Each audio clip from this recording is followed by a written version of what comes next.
They made their oil companies fortunes. Now these industrial monsters, which powered the North Sea oil and gas boom, are now also extracting billions in taxpayer rebates for decommissioning. BP's profits have hit an 8-year high of $13 billion for last year. But research compiled for Channel 4 News shows it is the #1 beneficiary of huge tax rebates since 2016, paying an effective tax rate in some years of -54%. In 2020, BP's effective tax rate was -19%. In 2019, it was even more staggering, -54%. That's compared to the headline tax rate of 40% set by the Chancellor. In fact, since the Paris Agreement, BP has had £493 million in tax rebates. In the last 3 years, BP hasn't paid a positive amount of tax into the UK. It's received net tax repayments. What these figures show is that this isn't just a 2022 problem. This is a result of a tax regime that has been designed to be incredibly generous, to the point where it is the most generous in the world. I think it's incumbent upon the Chancellor and the government to claw back via a windfall tax some of those huge profits. But it's not just BP. Research by Uplift also shows there are 19 North Sea oil and gas companies that have been paid out more than they've paid into the UK state. In fact, together they netted £2.4 billion in tax rebates since 2016. So how does the UK's tax regime compare? In Norway, the state gets $21 a barrel, but in the UK, it's only just under $2 a barrel. But the Treasury told us that companies in the North Sea are already subject to tax and that any windfall levy would put off £14 billion of investment. The BP boss also rejected calls for higher taxes today, with the company telling Channel 4 News that while it hasn't paid tax for a number of years, it has invested over $7 billion in the North Sea, which supports thousands of jobs. This debate keeps being brought down to kind of a binary level. It's a very complex issue. If we want to see energy transition, that's something we all want, then we need to allow our oil and gas companies to invest in low carbon technologies. So yes, they do invest, but clearly they get a lot of very favourable tax treatment because of it. Yeah, but that investment creates 200,000 high value jobs in the UK economy. We can't discount those. Those are of huge importance to the UK exchequer. The North Sea in the 70s and 80s was a bonanza for the exchequer, but revenues started to drop off after that, and in 2016 almost hit zero. As rigs are dismantled because the oil underneath them has dried up, the industry is allowed to set this expensive work against their tax bills, all perfectly legal. Oil and gas companies are making an absolute killing from that at the moment. There's no end in sight, and so it certainly doesn't seem fair that the UK public should be offsetting their costs, especially when they haven't contributed tax in any meaningful way to the UK. The relationship with these waters off the coast of Scotland hasn't always been easy, and it's likely to get even more complicated as the government straddles the current energy crisis and questions of energy security with its overarching pledge to decarbonise the economy. In the balance is how costs and profits are shared between companies today and taxpayers in the long term. So how do those huge oil and gas profits go down with consumers as the cost of living crisis threatens to become a poverty crisis when energy bills go up 54% on average in April? We've been following the tough choices facing families in the Highlands in the shadow of those North Sea riches, where there is higher fuel poverty than almost anywhere in the UK. Our Scotland correspondent Kieran Jenkins has this report from the towns and villages around the Cromarty Firth. BP has posted its highest annual profit in 8 years. BP profits £9.5 billion, Shell £12 billion. Single mum Shona, shell-shocked. What do you feel about those numbers? Well, you know that saying, the rich get richer, the poor get poorer. So in that case, it's just disgusting. We're back in the Highlands. This is probably the coldest room in the house. With two families who showed us their struggle with energy bills. What's it like at night in this room? it's called. These are communities that stare out at the retired rigs which offset taxes for oil and gas producers whose profits are gigantic and being pondered by mum of two Shona, out of work since one of the twins took ill. Does it feel to you, as somebody who lives here and looks out to the North Sea, that you get a share of all that extra cash that's flowing into the oil and gas giants at the minute?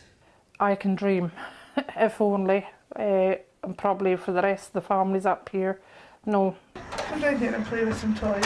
Steph's family have a wage coming in. Since we last met, we know fuel bills will rise 54% on average from April. My biggest panic about the whole lot is making sure that my kids have everything.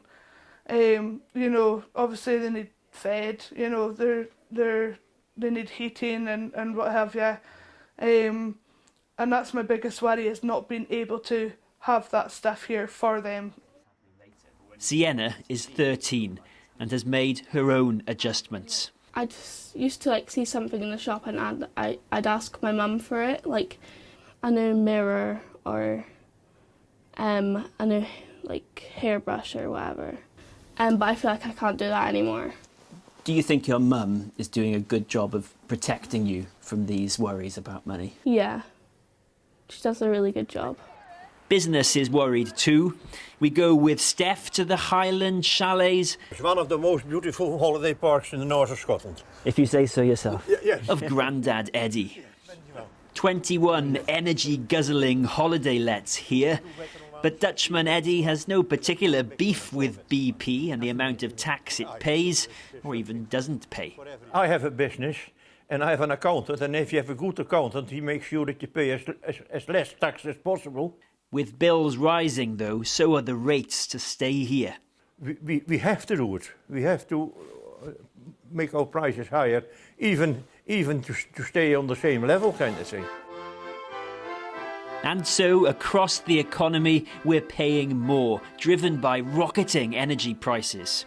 What's coming, for many, not so much a squeeze as a shove towards worse times that may test even the most resilient optimists. Well, what is the impact of this energy crunch on our efforts to wean ourselves off fossil fuels? Our climate reporter Simon Roach is in Aberdeen. Simon. Well, look, if you cast your mind back to COP26, one of the main agreements that came out of that was for governments to move away from subsidising fossil fuels. Yet that's exactly what many say are happening here. They say that these tax rebates, these repayments, are an effective subsidy on North Sea oil and gas production. That's despite that COP26 pledge. Now, the UK government, of course, denies this. It says what it's doing doesn't amount to a fossil fuel subsidy. But bear in mind, this decommissioning that we've been hearing about, taking down rigs, that would be happening anyway. It's not happening early because of climate change, and yet the operators aren't paying for it, the UK public is. Now look, you might say we're in the midst of an energy crisis. Isn't it right that we support oil and gas companies that are producing the thing that might help us here? Well, if you look at the latest UK government figures for the final 3 months last year, we actually exported more natural gas than we did in the same period the year before. The point here is oil and gas, once you take it out from under the sea, it's not a public asset. It will go to the highest bidder. It's not necessary that making more of it will actually increase our security of supply. There are indeed more licenses for new projects being considered at the moment, but again, these will just go simply to the highest bidder. Often that's somewhere else in the world. This is ultimately a global market. And what is that global picture looking like at the moment? Well, Rystad Energy, a global energy consultancy, says that investment in oil and gas projects this year is going to increase by 4% to $628 billion. So actually, given this energy crisis, the aims of COP, namely moving away from a reliance on fossil fuels, those aims are looking very far away right now. Simon, thanks very much. Krish. Well, earlier I spoke to Ed Miliband, the Shadow Climate Change and Net Zero Secretary, and I asked him what he made of this research that puts BP profits at over £9 billion.